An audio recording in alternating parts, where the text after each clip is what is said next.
Servus, grüß euch. Heute habe ich euch den Spruch mitgebracht, lasst die gern haben. Weil das ist schon ganz was Besonderes. Den Spruch so und genau das Gefühl und was der meint, das gibt es eigentlich nur in Bayern. Und das ist schon auch was, wo viel mit unserer Mentalität zu tun hat. Der Spruch spiegelt das wieder, wie wir Bayern so sind. Und da will ich heute einmal genauer drauf eingehen. Ja, lass dich gern haben. Ich erkläre es einmal kurz.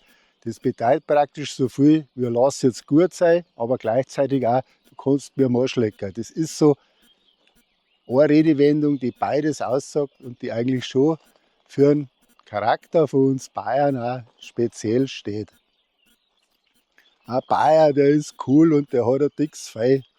Und wenn er was einfach nicht machen will, dann sagt er, du kannst mich gern haben. Und dann macht er es halt nicht. Und so, wie man den Spruch benutzt und so wie der halt ist, muss man schon sagen, gehört der mit zu unserer bayerischen Lebenseinstellung dazu. Das ist die Art so, wie wir sind. Wenn uns was nervt, dann sagen wir den Spruch, lass dich gern haben oder ich lass mich jetzt von dir gern haben und das bedeutet, dass das Thema für mich durch ist.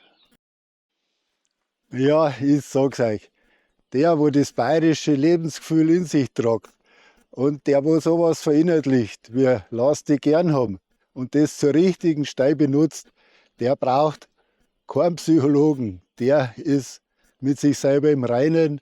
Das ist ein echter Bayer und dem geht's gut. Wenn jemand von uns irgendwas verlangt, wo wir wirklich keinen Bock drauf haben und was wir für übertrieben und unangemessen haben, halten und was dem eigentlich gar nicht zusteht, dann sagen wir einfach zu ihm, du kannst mich gern haben. Und dann weiß er eigentlich schon alles, dass da nichts dazu führt, dass wir das machen, weil wir Bayern sind dann auch stur und dann machen wir es auch nicht. Ja, euch wünsche, dass ihr das kennt, dass ihr das schafft, dass im richtigen Moment, wenn es stressig wird, wenn es euch auf den Sack geht, wenn irgendwer von euch was will, was nicht okay ist, dass ihr ganz cool bleibt, dass ihr das kennt und dass ihr ihm sagt, du kannst mich gern haben.